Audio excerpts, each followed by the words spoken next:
Mariana Elwin, ex ministra de Educación, que nos acompaña para tener también su mirada respecto de lo que ha ocurrido con la salida del ministro de Hacienda, el ministro de Economía y el subsecretario de Hacienda. Mariana, bienvenida. Encantada de estar aquí. Bien, pues, ¿cómo analiza este cambio de gabinete? Con algo que es inédito, por lo menos desde el retorno a la democracia, 3 ministros de Hacienda en una misma administración y una administración además corta de 4 años. ¿Es el fin del gobierno? ¿Es el principio de una nueva etapa? ¿Cómo ve este cambio de gabinete? O sea, yo lo encuentro sintomático de algo que ha pasado durante este gobierno, que ha habido miradas distintas y que de alguna manera el grupo político y la presidenta no han sido capaces de aunar visiones. Entonces, al final, esto se ha ido agudizando y termina en una especie de guerrilla entre el grupo económico y, en este caso, medio ambiente.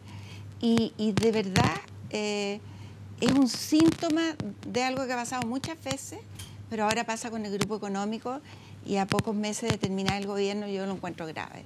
Bien, vamos a hacer ahí unos ajustes también al audio. Hay que decir que entonces esto, como varios dicen, podría no ser detonado necesariamente por el tema de Dominga, sino que podrían ser viejas miradas distintas, viejas diferencias que terminan teniendo a Dominga como la gota que rebasa el vaso. ¿Usted está de acuerdo con esa idea? Yo creo que eso es así. Ahora, lo que pasa es que de alguna manera el gobierno se ha sumado a una visión muy simplificadora de la realidad y muy binaria también. Los que están por el crecimiento, los que están por la defensa del medio ambiente. Los que creen en un crecimiento basado en las personas y sustentable, los que creen en un crecimiento a como da lugar. Y el gobierno, en vez de intentar, por ejemplo, el equipo político o la misma presidenta, zanjar las diferencias, lo que ha hecho es sumarse a esa visión binaria, que yo creo que divide a los chilenos y divide al gobierno. Ahora, alguien podría leerlo al revés y decir que era el equipo político el que tenía esa visión binaria y no la presidenta, porque la presidenta dice, aquí hay gente que cree que el crecimiento es a toda costa y no, nosotros creemos en un crecimiento armónico, pero la presidenta insiste en que ella cree en el crecimiento. Ayer Nicolás Izaguirre, al asumir como ministro de Hacienda, insiste en que su prioridad va a ser crecimiento, crecimiento, crecimiento.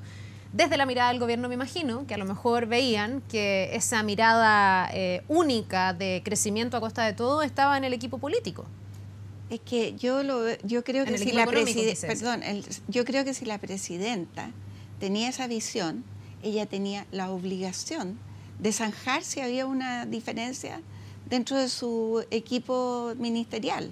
O sea, a mí me parece inconcebible que el gobierno llegue a una decisión como esta con sus ministros divididos y que además haya habido como un intento de una encerrona de un grupo sobre el otro, porque si están con una visión distinta y hay un grupo, quien maneja el tema, como el ministro Mena, manda los antecedentes el día viernes para que se zanjen el día lunes, de verdad que es una encerrona. Yo quiero poner un ejemplo. Perdón que lo hable desde la experiencia de mi padre, pero yo recuerdo que entre el ministro de Educación de esa época y el ministro de Hacienda había una diferencia sobre el estatuto docente. Y era una diferencia sustantiva. Y al final, ¿qué hizo mi padre? Juntó al ministro de Hacienda con el ministro de Educación y dirimió. Y al final, dirimir esa decisión sobre el estatuto docente significó que todo el resto de los ministros se sumaron a lo que el presidente decía. Pero la presidenta no puede mandar un recado por el diario ni después de que se haya producido la situación, juntándose con el ministro Mena y desautorizando al ministro de Hacienda, al subsecretario de Hacienda y al ministro de Economía. ¿Es la presidenta la que detona entonces este desenlace? Yo creo que hay problemas de gestión demasiado grandes dentro del gobierno. O sea, no hay gestión. Aquí cada uno hace lo que quiere. Ha habido 22 pronunciamientos de temas ambientales del Consejo de Ministros. Nunca había pasado que el gobierno llegara desunido a eso. A mí me tocó participar, porque antes participaba el ministro de Educación también, y en ese contexto uno se juntaba antes, uno tenía asesores, pero se juntaba antes y escuchaba las distintas opiniones y las personas zanjaban las dudas y se alineaban. Pero es primera vez que se llega a una decisión como esta dividido.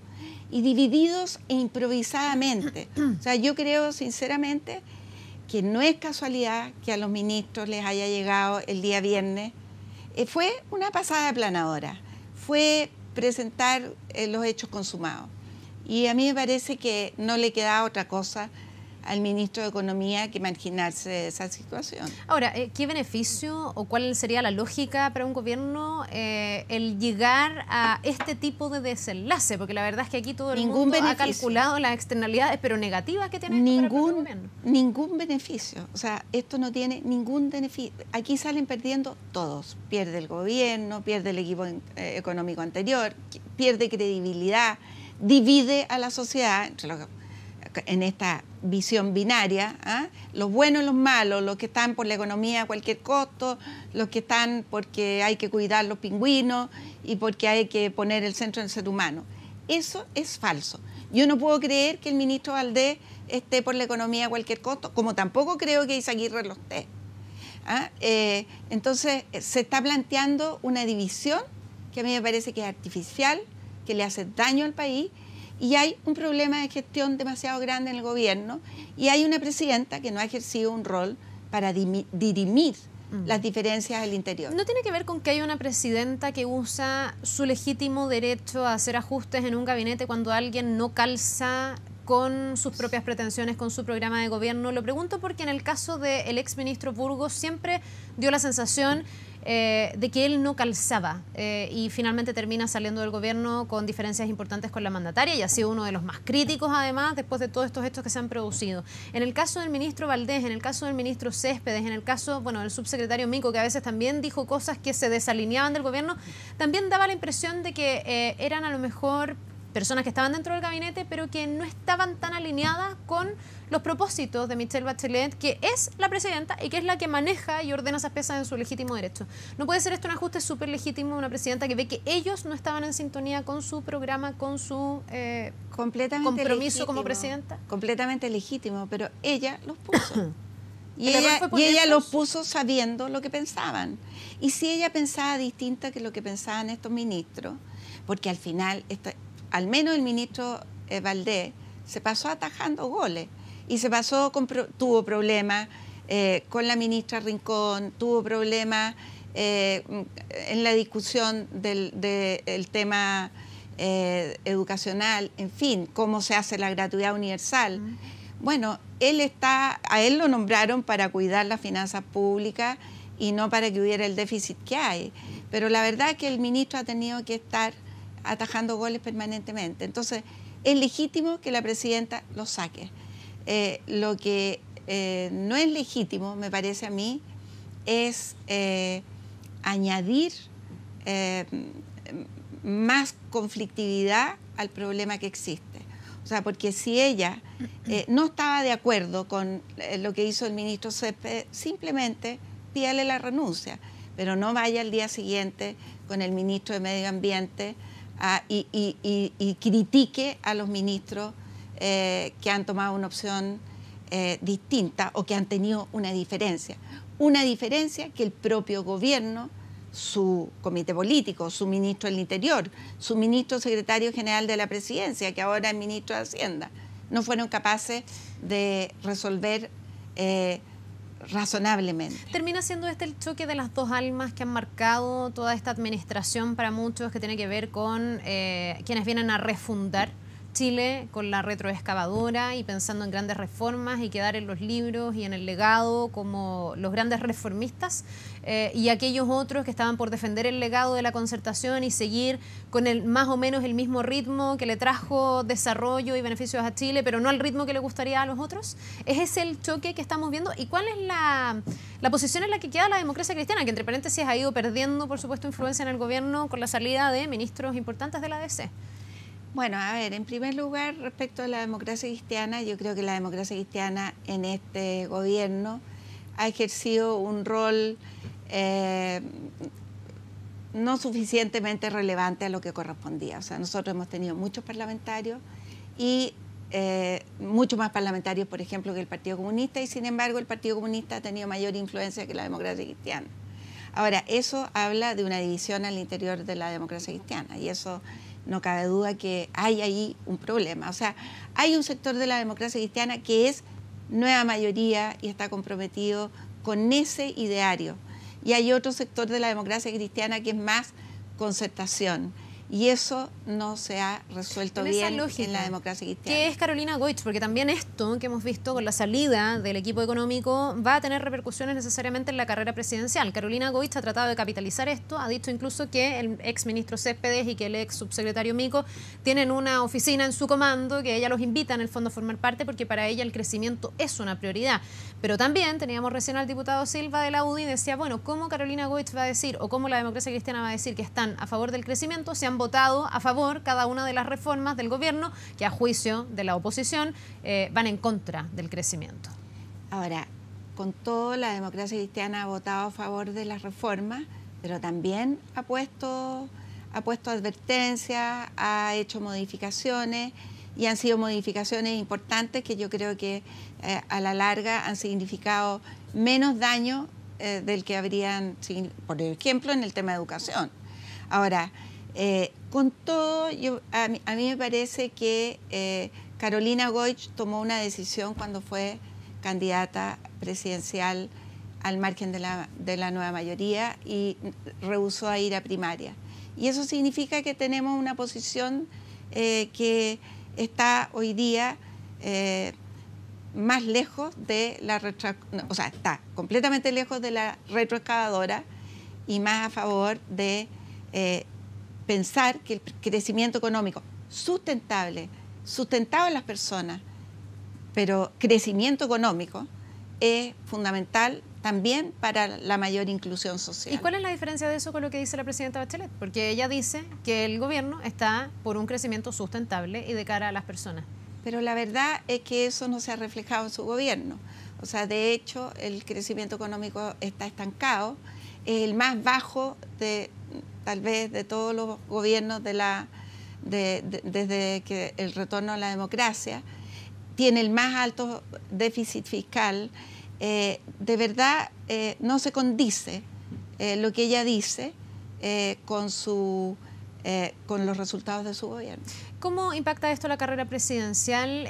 Sobre todo pensando que los argumentos en lo que se da esta disputa al interior del gabinete y la posterior salida concuerdan exactamente con los argumentos que viene dando el candidato de Chile Vamos, Sebastián Piñera, cuando habla de que aquí los ejes deben ser el crecimiento y dar gobernabilidad. Él ha criticado no sé cuántas veces, innumerables en realidad, al gobierno por el desorden interno, y ha criticado no sé cuántas veces también al gobierno por no tener el crecimiento al centro de las prioridades. Con esto se le termina como dándole razón un poco, si es que uno ve cómo se ha instalado el discurso y las señales políticas. ¿Se le está haciendo un favor a Sebastián Piñera con todo esto? ¿Usted ve hoy día que Sebastián Piñera sale fortalecido con la crisis del gobierno, en un como error no forzado, en una externalidad involuntaria? Yo creo que el gran apoyo que tiene Sebastián Piñera tiene que ver con un rechazo al gobierno. Si uno ve el rechazo a todas las reformas del gobierno que eran anheladas, hoy día es amplísimo. Por lo tanto, ciertamente este desorden, esta falta de gestión, esta falta de liderazgo, esta división que muestra la nueva mayoría en su gobierno, no es beneficiosa para los candidatos, para Alejandro Guillé o para Carolina Goich en este momento. O sea, este gobierno si entrega Michelle Bachelet por segunda vez la banda presidencial a Sebastián Piñera, revela que aquí hay un fracaso del gobierno. Los gobiernos exitosos le entregan la banda presidencial a un sucesor de su idea. ¿Cuánto margen, Mariana, tiene el gobierno para poder contener ese escenario, y no solo ese escenario, para poder efectivamente demostrar que el crecimiento está al centro de las prioridades, como lo dijo ayer Nicolás Izaguirre? Dijo, mi prioridad va a ser crecimiento, crecimiento, crecimiento, el nuevo titular de Hacienda, y para de alguna manera reencauzar el camino. O la verdad es que estos últimos meses están más pensados en fortalecer el legado y en inscribirse bien en los libros, como perciben algunos. Yo creo que eso, básicamente. O sea, yo de verdad tengo dudas de las palabras del nuevo ministro de Hacienda. Él hace unos días dijo que el gobierno había tenido mala pata, que el problema de crecimiento era eso. A lo mejor a él le toca la buena pata, no tengo idea, pero da la impresión que el precio del cobre está mejorando, etcétera. Pero aquí quedan 6 meses. Y no sé, quiero también decir que gobiernos con precio del cobre más bajo que el que ha tenido el actual gobierno ha crecido mucho más que este. Por lo tanto, la verdad es que a mí me parece que margen para correcciones, cuando se está a 6 meses de terminar el gobierno, no hay. Y lo que yo percibo es que este gobierno lo que va a tratar de hacer es sacar a como de lugar, o sea, con retroexcavadora, si es posible, haciendo uso de su mayoría, las reformas que le importan más a la presidenta. Ya, ¿y eso va en contra del crecimiento, a su juicio? Bueno, puede ser, porque, por ejemplo, sacar la ley de educación superior con gratuidad universal, comprometiendo una cantidad enorme de recursos en la educación superior y no en otros ámbitos, la verdad es que contribuye a tener un efecto contrario, a decir crecimiento, crecimiento y crecimiento. Bien, pues Mariana Elwin, muchísimas gracias también por esta mirada. Que le vaya muy bien, que tenga una buena jornada. Vamos a una pausa cortita, estamos de vuelta de inmediato con mucho más.